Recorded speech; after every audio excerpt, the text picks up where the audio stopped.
Well, welcome everybody. This is Ted Schmidt again from Action Coast Northwest on our business community podcast here in the greater Spokane area. And today our guest is Anthony Carollo from Vista Title and Escrow. So welcome, Anthony. Hey, thanks, Ted. Appreciate it. Yeah, I appreciate you coming on our podcast and sharing some Yeah. of your wisdom with the business community here in Spokane. Well, So to start off, why don't you just tell us a little bit about Vista Title and Escrow? yeah, so we were formed in 2017.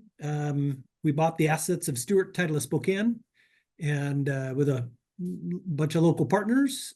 We started with about, 12 or 13 employees in the fall of 17, and we now have 53, I think, 54 employees in two counties. We're now in Stevens County. We bought Stevens County Title a couple years ago. So we have three offices in Spokane, two in Colville, and yeah, we love serving the real estate community. Excellent. Yeah. Well done. Awesome. Okay, well, we're gonna dig into the meat of the questions now. So, first question: if you had to start from square one in business, what would you do differently? Well, let's see. I guess I'll go back to starting Vista Title from square one, not like back when I was 20 years old starting in Yeah, business. there you go. But when we started Vista, if I could do things over again, I would probably ask for more operating cash to begin with from the investor group. We started the company in November, and real estate is always slow in the winter. And by about January, we're going, wonder if we're going to be able to pay our bills. Let's see how this goes. And we were fine. Yeah. We didn't have to ask for more cash, but that gave me some pause.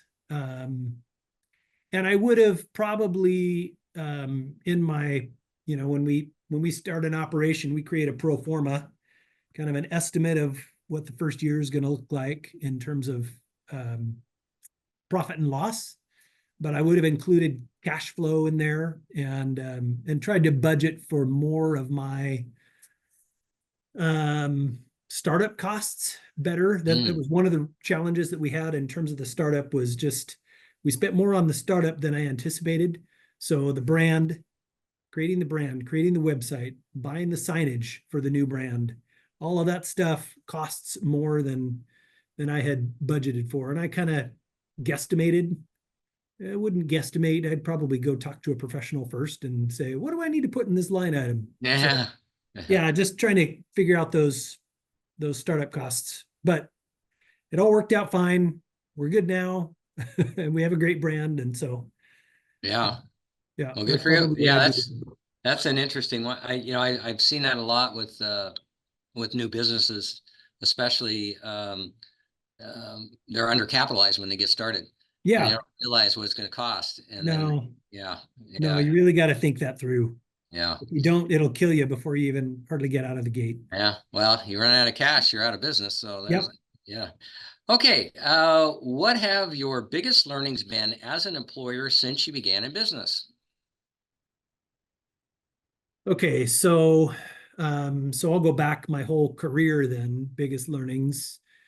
I would say one key has been, you're going to love this.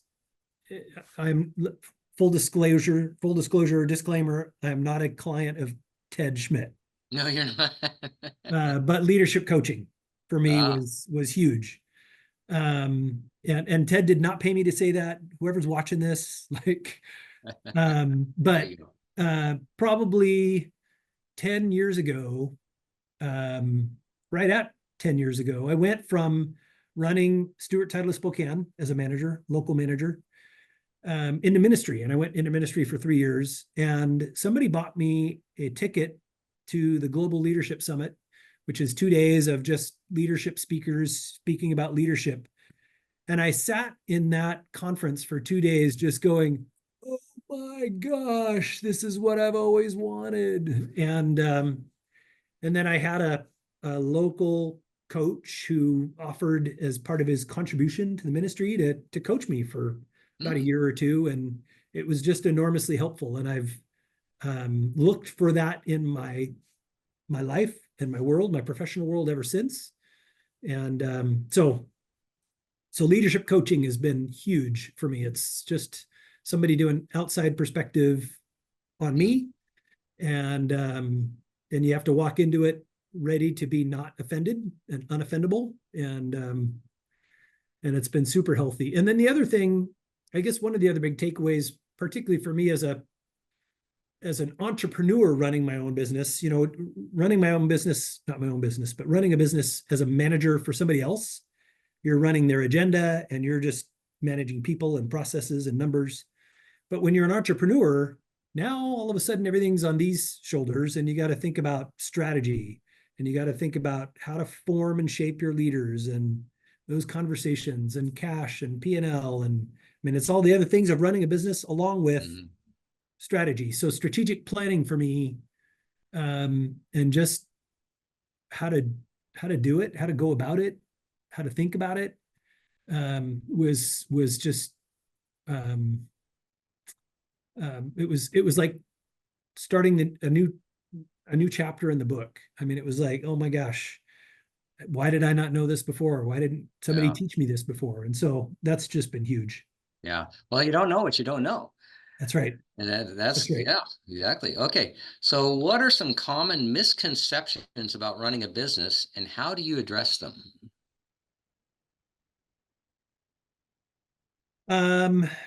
Man, I would say common misconceptions. Let's see. I'm not sure if I'm going to say this well, but often the employees of the business don't know or understand what the manager or the leader knows and understands. They're seeing things from their perspective, and their perspective is important. And I'm not minimizing or diminishing that at all. But I have had employees that became a leader and said, oh my gosh, I had no idea. Now I get it. When we talk about, when we're in a recession and we can't give a pay increase, people are frustrated and they're upset and they're looking at me and they're going, what's the problem? And I'm going, well, the economy's a mess and we're challenged and we're thinking about the future and we want to be able to give you a paycheck in December. So we got to be thinking about that now. And like it just, common misconceptions of leaders running a business. It's just a whole different perspective when you're sitting in this chair versus in the employee chair. I mean, it's just so we address that by trying to, our three values are care, clarity, and cultivation. For us, that's the clarity piece, and just trying to be as clear as we can be with employees without scaring the children, if that's the right word. We just, transparency is everything. And if staff knows that their leaders are being transparent and as fair and honest as they can be, that goes a long way.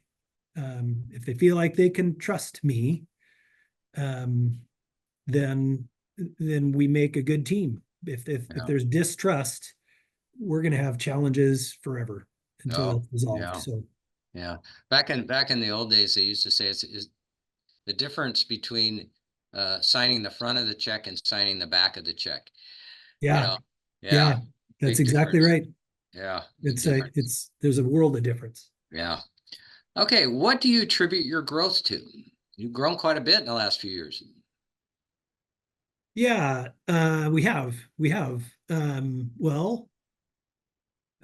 I would say first and foremost is just God's favor and God's grace. I'm a praying guy, and I pray for all my staff every day. So I would say number one, it's just an answer to prayer. But practically speaking, beyond that, we really try to hire good people who are kind and gracious and good to customers, and provide that, if we hire, if we run people through that filter of care, clarity, cultivation, and they meet all three in terms of who they are and how they act and how they respond. Even when we move somebody from a hourly employee into a management position as a salaried employee, we're looking to see how they treat people. And if we have let people go because they didn't treat people well. And there's just that's a key in business in my mind, is how you treat people. And if I go to a restaurant and I'm poorly treated by the person at the front desk, the front counter, I'm going to remember that. And the manager might have no idea that I just got treated that way. And yet that's my impression of that restaurant, right? So, yeah. Yeah, people remember how you make them feel. Yeah, they do. Yeah, they do. they remember that more than Big anything deal. else. Yeah. Okay, next question. How do you balance your personal life with the demands of running a business? I would say my wife chirping in my ear. Okay. Keeps you balanced? Yes, God bless her. And she lets me know when there's, I've got too much business and not enough personal. Yeah. To speak up. When there's too much worky and not enough vacationy, she'll speak up. Yeah. And I would say she holds me accountable. I mean, I'm not suggesting my wife is a nag. She's not. She's wonderful and beautiful, and I appreciate her very much. She's almost like she's part of my conscience, right? So she's the one that says, "Hey, we have the grandkids coming over this weekend. Are you planning to be around?" And Yeah. so that's important, and that she really helps me keep that balance. Yeah. And when I'm out of balance, she lets me know, and we get it corrected. She's your accountability coach, right? Yep, she absolutely is. Yeah, there you Yeah. go. Yeah. All right. You've already, this next question, you've already partially answered or maybe answered it, but you can maybe elaborate a little bit. So Yeah. what qualities do you look for in employees, and how do you foster a positive and productive work environment?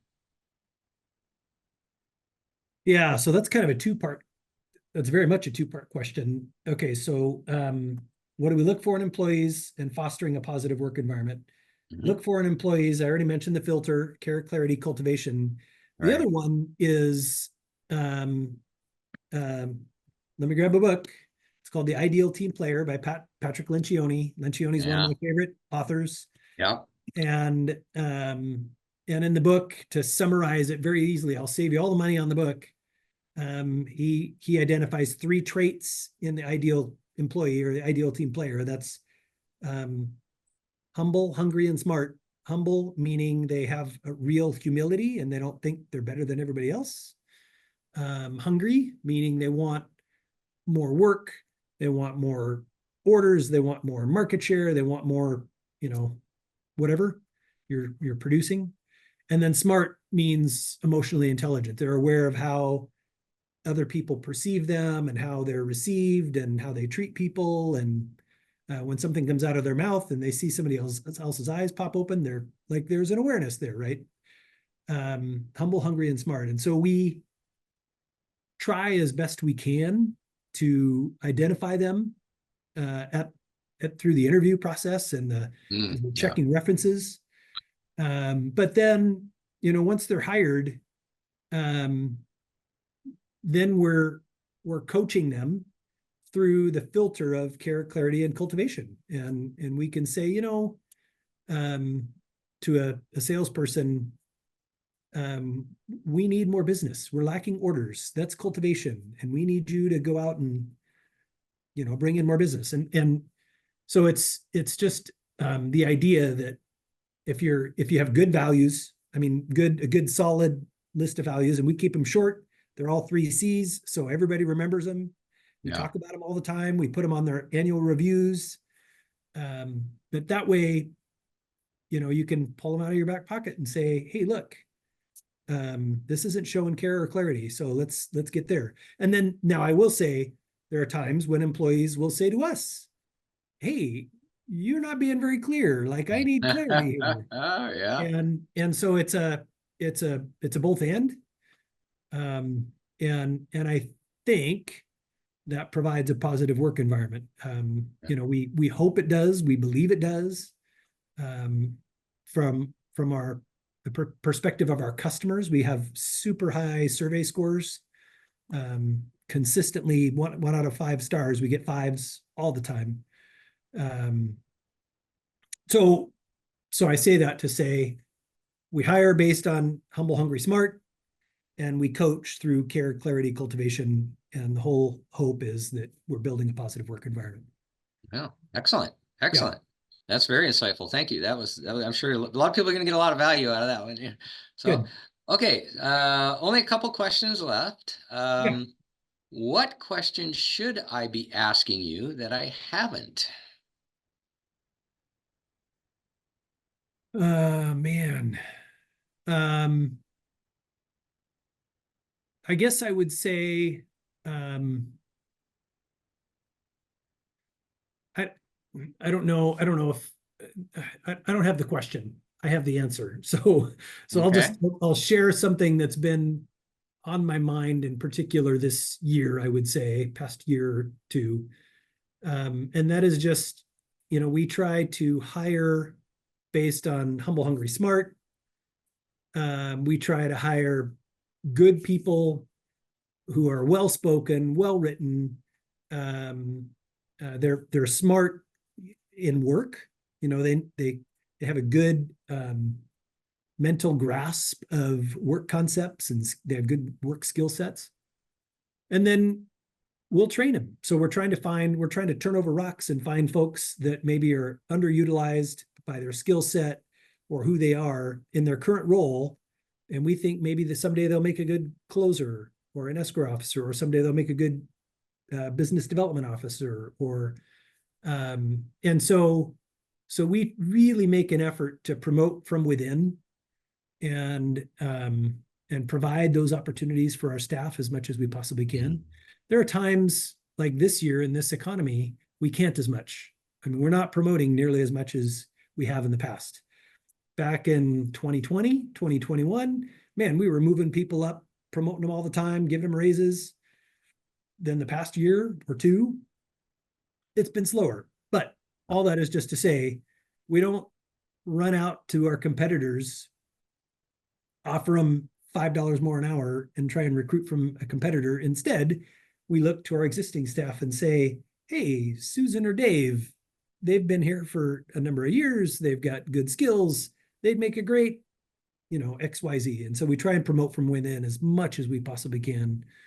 And we hope, our goal is that builds loyalty, but also it fits in our values. Like, that shows them care, that shows them cultivation. We're trying to cultivate your career, cultivate our business. So I don't know where the question there is and the question that was unasked, but I would say, just from in our business model, there's giant underwriters that are all across the nation, and they can pluck a manager out of Wauwatosa, Wisconsin, put them in Spokane, Washington, because they have 1,000 other managers across the nation that they can pick from. We got 53 employees. So if we need a new manager, we got to cultivate that now, because we're not going to find them anywhere else. So anyway. Yeah. Great answer. That was good. That was good. Okay. Good. I think a lot of value in that answer. So, okay, last question. Where do you see yourself in 5 years? And any words of advice for other business owners who are looking to grow their business? Yeah, again, two-part question. I see myself in 5 years still working here, still at this downtown office. We feel like we're in the best office building in town. We're right on the Spokane River, across from Riverfront Park, and we can walk out on the trail and do a 2-mile loop, and I can see the river from my window. And like 5 years, I'm going to be sitting in this chair in this office, still working. I'm not ready to retire and won't be for a while. But in more markets than we're in today. So So beyond the two counties, I would say. And let's see, the other part of the question was advice for Other business people. owners that want to looking to grow. Yeah. You know, we were talking a number of years ago on the leadership team about um, just the idea of um, growing our future leaders from within and really training our existing staff or current staff in new skill sets and all of that. And our IT director came to us from big manufacturing company in the valley that you would know. And he said, you know, it's never wrong to invest in your people. And to say that conversely, it's always right to invest in your people. And I would say, you know, if they're flipping burgers, teach them how to cook the fries and make the shakes, and then teach them how to oversee time cards, and then teach them how to, you know, sweep the sidewalk out in front of the restaurant. And I mean, it's just invest in your people. Invest in your people. You know, I, as a employee, not a manager, but a just of among the general staff 25 years ago, maybe 30 years ago, had a boss give me a task that at the time seemed trivial. I'd never done it before. I had to figure it out. He didn't give me any direction. I'm kind of irritated with him. And at the end of it, I handed it to him and he said, thank you very much. And he did whatever he was going to do with it. And I thought about it later and I thought he was giving me a challenge to learn a new skill. Like, I thought he was just giving me something he could have done himself because he didn't want to do it himself.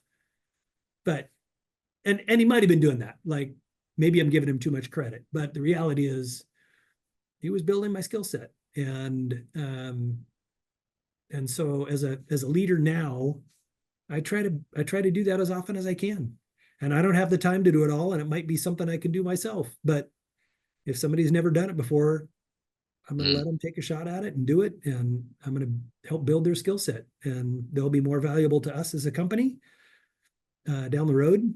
And if they go out and get a job with somebody else because we gave them a new skill set, so be it. It's never wrong to invest in your people. So excellent. that's what we do. Well done. Well, thank you. I'd like to thank Anthony Carollo from Vista Title and Escrow for being our guest today on the Action Coast Northwest Spokane Community Podcast. Great answers today. I think we provided a lot of value to the business community out there. So thank you very much, Anthony. And we will be around again soon. Okay. Thanks, Ted. All right. You're welcome.